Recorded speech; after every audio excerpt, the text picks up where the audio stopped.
Hello everybody. Welcome to our LinkedIn Live. Welcome to everyone joining us today. So I'm Helen from Enact. Yeah, hi everyone, I'm Dan, I'm Artistic Director at Enact. And we've got our lovely Stacey, who's one of our facilitators and actors, joining us today for our LinkedIn Live. So a little bit about what we're going to do today. So our LinkedIn Live, we are starting a little bit late because we've had a few technical difficulties. However, just to run through the format of the session. So hopefully we'll get up to 25 to 30 minutes. It's a very interactive, as much as we can make it within the parameters of LinkedIn, of course, but use that comments bar so we can see those as we go through. We've got our guest facilitator, Stacey. So welcome to Stacey. How are you doing today? Hi, good. Thanks for having me. No, that's all right. Welcome. And how long have you worked for Enact, just out of interest? I've worked for an actor around 8 years, but probably about 4 years consistently.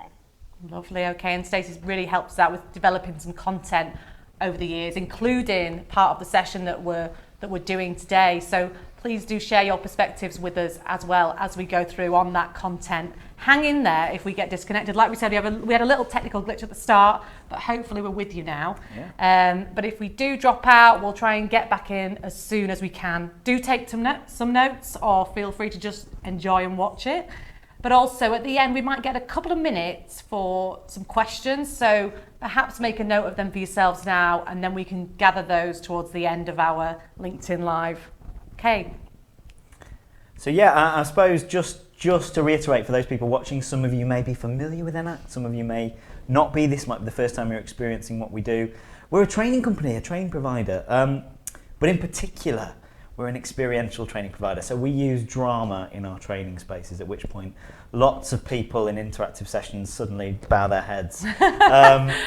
We use drama because we are just really, really passionate about it. For us, it is the absolute best way of putting delegates at the core of the training experience, of getting you to experience behaviours, view them, and also it opens up a host of interactive exercises. You can get underneath the surface, you can talk to characters, you can manipulate the drama. Today, obviously, it's going to be a little bit different. We'd normally be discussing with you in the space, but myself, Helen, Stacey, the team, we're going to have those discussions for you. But like Helen said, use that chat function, give us your thoughts, feelings, opinions at all points, and we'll try and bring those in when we see them. On that experiential point, can we introduce our actors? Yeah. So actors, can you just come in and tell us who you're going to play, what character you're going to play today? So let's go for that. Yes, my name's Dean and I'm playing a character called Brenda. My name's Emma and I'm playing a character called Hallie. Lovely. Thank you guys. That's great. So obviously we've got our actors there. These are some of the clients that we work with as well, and we're really proud to work with these organisations. And we have developed this session for a number of different organisations in different contexts, actually.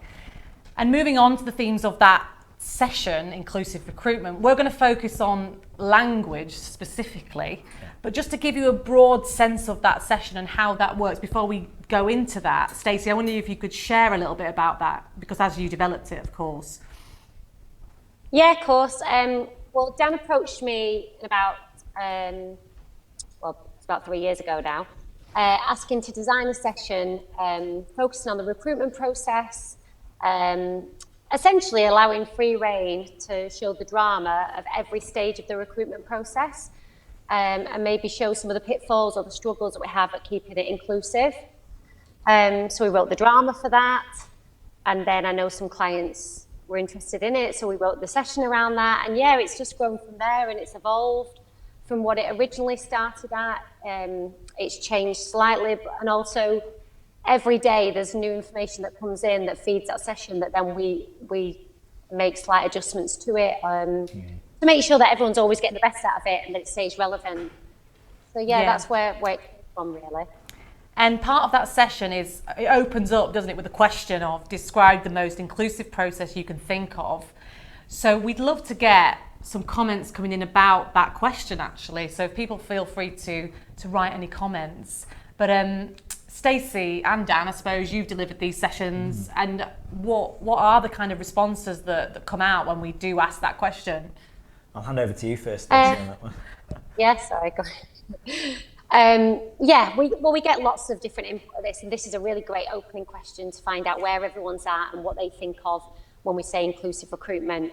We'll get that they feel everyone can feel able to apply, that it's accessible, there's no constraints in the process that wouldn't be there in the job. So as a quick example of that, location. So that the interview won't be held somewhere, that you have to travel somewhere that you would never be expected to do in the job, just as a quick example.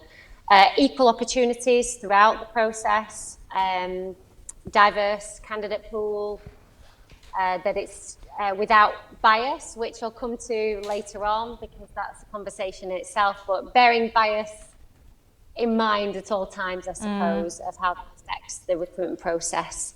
So yeah, and that we get the right person for the job. That's the sort of things that we get inputted at this point. Yeah, I think it's a really good question for us as facilitators as well, isn't it? In terms of what we're hoping to do at the top of the session is create almost a goal.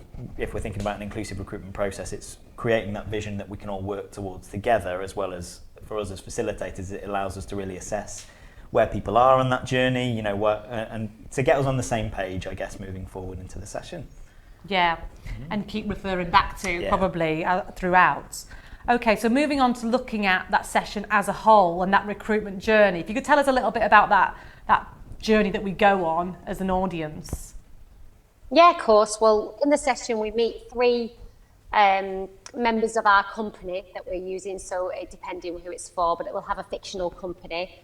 We'll meet 3 members of that team who are starting the recruitment process. And we'll have like a little fly on the wall view of their conversations. So they'll discuss why the person maybe has left, and then they'll discuss the advert and the job description. It's important to say they are trying to be inclusive throughout. It is at the forefront of them. And they're having these conversations and trying to stay open, but also taking the realistic constraints they've got in their job roles, the pressures, the culture of the company. So yeah, we use that as a springboard, and then we see the impact of all those conversations and all those actions out of that workplace. So we'll meet potential delegates, or you'll see on here, potential candidates who either do apply and then maybe withdraw, or do apply and then don't make the shortlist, or decide not to apply based on what's been put out. And each time we'll have a conversation as to why that might be. And just find out the thoughts of everyone attending the session, and what their experience of that is.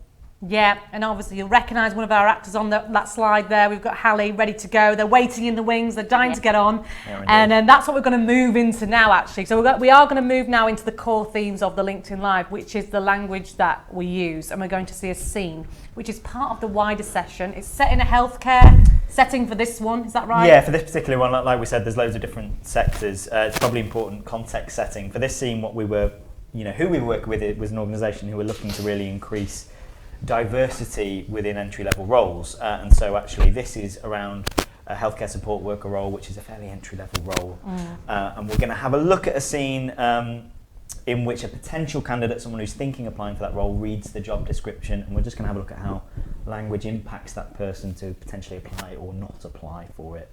Okay. So yeah, we'll hand over to the team. Okay, thank you. Let's jump into it, shall we? Are we ready to go? Hi. Oh gosh, hi. Oh, How are you? I'm good. How are you? Yeah, really good. You look amazing. Thank you. So do you, of course. Thank you. Yeah. I got you a latte. It was a latte, wasn't it? Latte. Well remembered. Yeah, of course. Perfect. Yeah. Yeah. I've ended up with oat milk. I know you said it yeah. would happen. Oh, I You moved. can't believe I know, it's it. bougie. Yes, bougie, definitely. coffee. Hey, speaking of which, come on. How is life treating you down south? Do you know what? It's really good. It's taken a while to adjust, but I think we're getting there. That's fantastic. Yeah. I mean, the problem is I miss our daily chats. Oh, I know. I don't have anyone to rant with now. I'm sure you'll find somebody soon. Hey, speaking of which, come on. I want to hear the goss. How is the job hunt going? Oh, don't ask. That good, eh? Well, I mean, actually, there was an HSW role that came Right. up, but I didn't bother applying. Why? Well, something about it wasn't quite for me. How do you mean? Why wasn't it for you? What? Well, I mean, it was ideally for me, but there was just something about the fit that didn't. Yeah, I it thought didn't that's seem the role right. that you're looking for. Yeah. Well, I mean, actually, there was Well, they'd only put the application on for 2 days. So, Well, I mean, doesn't that scream that they already have someone in mind for the role? And, I mean, 2 days, that's not even long enough to actually fill in the application form. well, I mean, maybe they just, they just wanted to fill the position really quickly. I don't know about that. There was also other things. Right, like... Well, I have the job description here, actually, Okay. on my iPad. I'll show you. Here we go. Oh, yeah, right. Here, there's bits about wanting a dynamic, energised and motivated team member to work in a demanding environment. I mean... You're Dinah. Well, maybe you're right. No, maybe that's not you. Charming, thank you. No, look, I'm joking. It does sound like they're advertising for a boot camp, though. Yeah, that's what I thought as well. Come on, anything else? Oh yeah, there's loads. Come on. Okay. All right, here. They're looking for someone to attentively process highly sensitive patient data and liaise with and accurately assess the physical and mental needs of our patients, and wait for Wow. it, support in streamlining the patient experience. I mean, does that not sound like they're after some sort of specialist consultant role? I just want somewhere where I can, progress and develop. This does not sound like what they're wanting. Yeah, I know. It just sounds like jargon, but Yeah.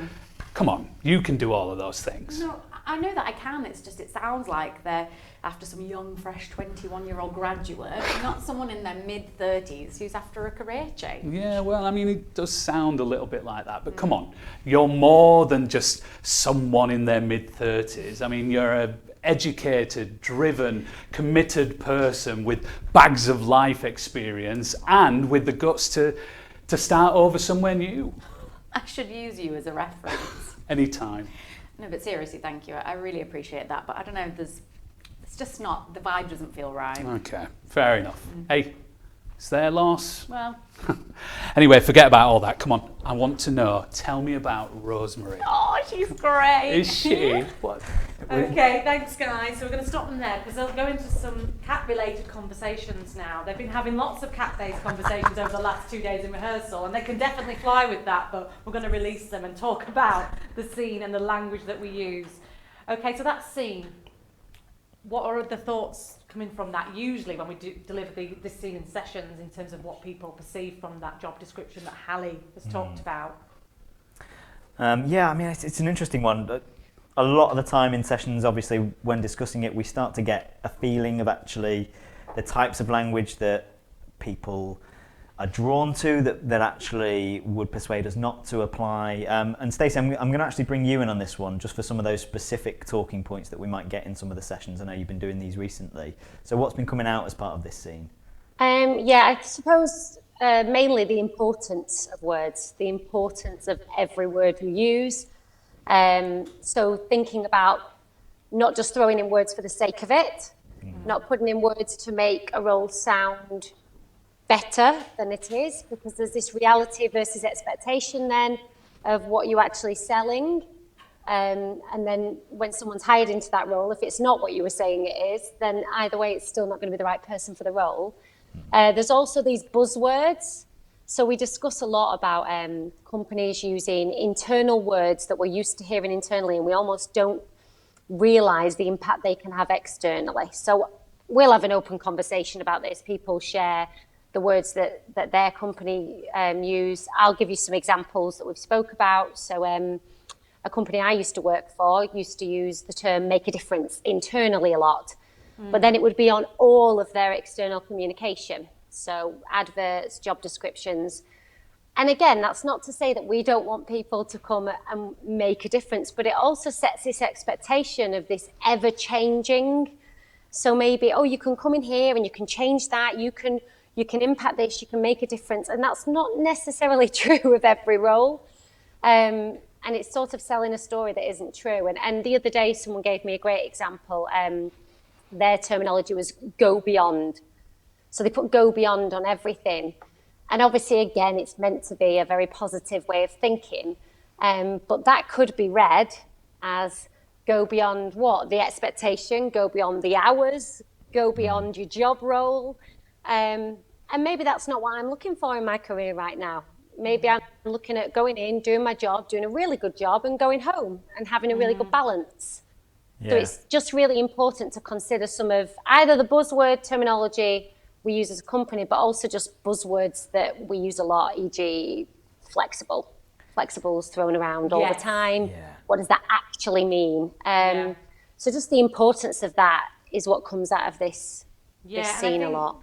Lead to our next exercise. Obviously on that language, yeah, it can make people feel respected, it can make them feel excluded. We've seen Hallie feel excluded. She could be potentially a good candidate actually for that. She wants a career change, but actually due to the wording, she's decided it's not for me. But we're going to do an exercise now where we want you to consider the impact that language has on you. So while you're at home or wherever you are, think about whether you would apply or avoid for this job description now that we've got coming up. We're going to present some lines on the screen which are taken from real job descriptions. Is that right, Stacey? You know, you were Yeah. developing this, and then we want to take your gut reaction. Would you apply or avoid? Is there anything else on that, Stacey, to add? Yeah, I think in the session we would just do apply or void, and then we'd have a chat. Because we're on LinkedIn now, I would say if you are entering your vote in the chat, maybe if you put avoid, why that is. It doesn't have to be a formal answer, you know, it can actually be gut reaction, makes me feel like I wouldn't be interested. It doesn't have to be too in depth, but maybe just because of the format we're in, if you do put your vote in the chat, put why, what the reason was behind And we're going to get our acts involved, and Dan as well, and myself, and we're going to invite them into the space, but they're not going to, well, they've got these cards to hold up. It's very Ready, Steady, Cook, circa 1990. Apply or avoid. We're going to show some phrases on the screen. If you're going to apply for it, you're going to go with green. If you're not, then we're going to go with red. Okay, so let's have a look at these. We are looking for someone to nurture and support. Are we ready? Give us Yes. your vote. Okay. Oh, Stacey's got a thumbs down as well. Okay, what's drawn you to that then? If you were just instinctively looking at that, why have you said no? I don't know. There's just something, I think, nurture and support feels like a lot of a mental load, that for me. So it'd be interesting to know what it is. But certainly looking to someone to nurture and support feels like immediately there might be there's something speaking to well-being there. I'm not sure specifically what, but there is something. That maybe doesn't chime with you in this moment, right now. Dean, how about yourself? Why would that appeal to you? Yeah, I think it appealed to me because I do find or think of myself as quite a supportive person, so someone who is approachable, and I think that I chat a lot, so I'd be happy to do that role, I think. Lovely. Okay, I'm going to move us on. We've got an apply in the LinkedIn comments there. If you can tell us why you might apply, that would be lovely as well. So the next one, are you ready? We're going to speed through these, get some good gut instincts. So needs to be a strong and resilient leader. What are your thoughts on that one? I'll go with the green. Stacey's definitely going for that. Why are you going for that, Stacey? Yeah, that appeals to me. If I was going into a management position of some kind, then I think I do need to be a strong and resilient leader. I want to lead by example, take the pressure off the rest of the team. So yeah, maybe that would appeal to me. Okay, thank If you. I was What going about for you? this imaginary job. Sorry, Stacey, cutting you off there. What about you, Emma? No, it sounds like you're going to need to be fighting a lot of fires on this Really? job. Based yeah. on that strong and resilient. Yeah, it sounds like a lot of things go wrong and you need to be resilient, so not interested. Fair enough. You won't apply for that one. Okay. Okay, next one and the last one. And any thoughts in the comments? Let us know if you'd apply or avoid for those and the reason as to why. A person with the interpersonal skills to develop. What are we saying? I'm going to go with green. Oh, Full it's a set. unanimous one on that one for us. Why was that appealing to you? Yeah, you probably all disagree, but I probably think I like to think I'm interpersonal and have interpersonal skills at some level. But that personally speaks to me. That language speaks to me. Okay. What about any other thoughts on that? Yeah, I think I agree with Dan there. I think, you know, I like the idea of, again, being a bit of a chatter, that I'd be able to kind of help people out, and I think that's what that reads to me. Obviously, it's all context dependent, if you don't know. But anyway, that was the exercise. I'm going to invite you to sit back down again. Thank you. But thank you for that. So that was our exercise, apply or avoid. So obviously we know words can attract or repel us. And the purpose of that is to test our own personal biases and responses towards the different types of language used. Anything else on that we want to share? Yeah, I think, you know, and Stacey, not sure whether this will be echo for you, but I think some of the power of that exercise is obviously if we're doing that in an organisation, you also start to see just how differently and how broad some of the reactions to specific types of language are. And sometimes just learning that can make you aware of the fact that you need to mediate that language, you need to alter it and experiment with it, I guess, to a certain extent. Stacey, I'll just check with you if that's sort of the same thing you see. I think we can become quite complacent in this is how this is read. This is the way that this would be read. So this exercise shows that, one, we may read things the same and have different opinions, which obviously comes with everything, but we actually may read them differently. So Emma just mentioned there, the firefighting of strong and resilient.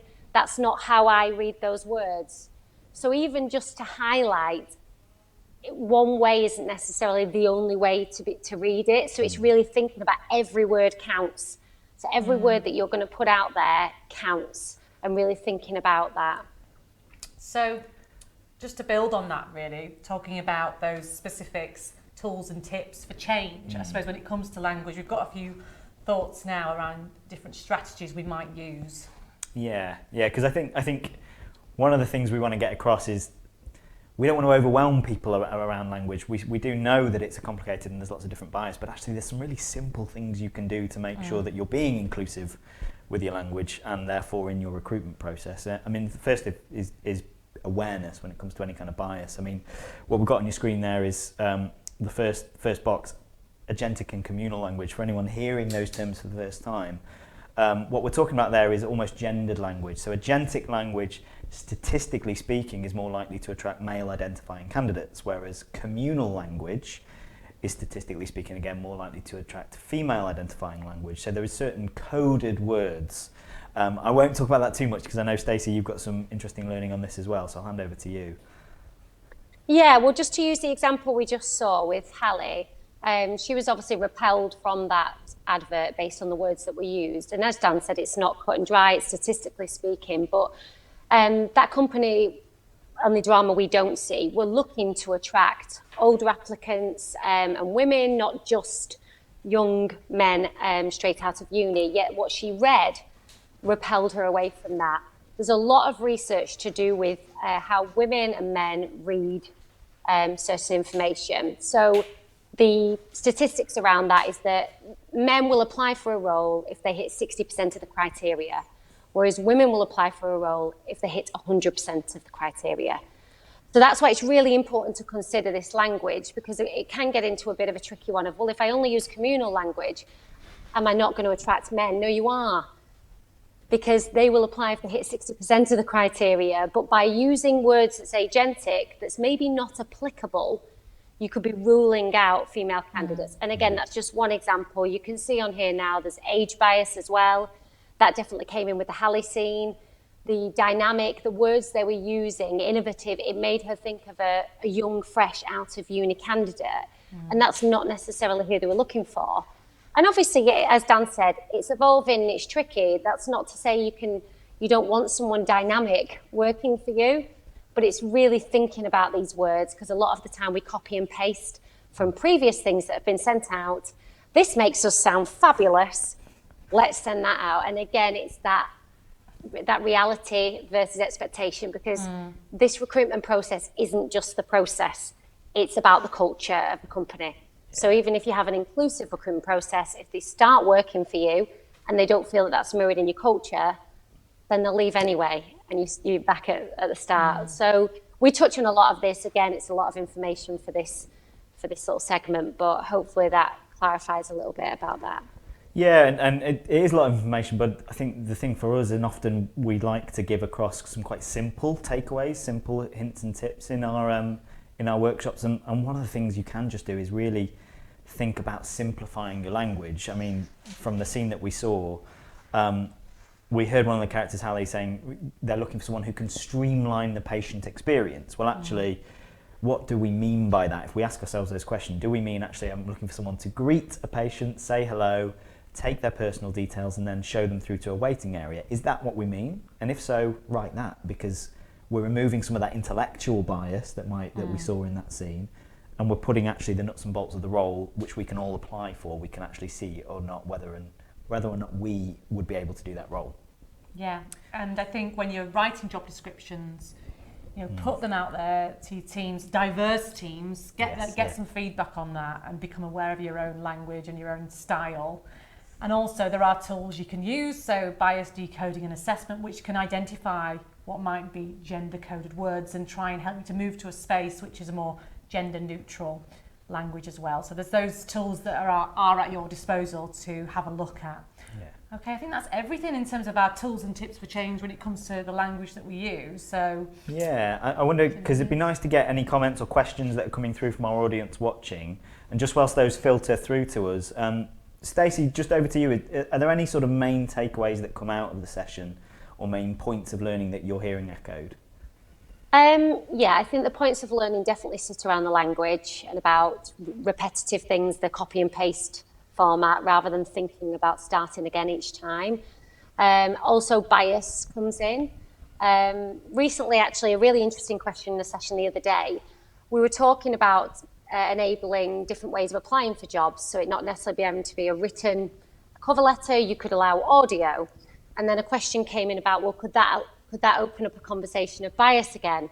Because judgments can be made on how someone speaks or their voice, or, and obviously then we know maybe if I apply, I'm a woman then.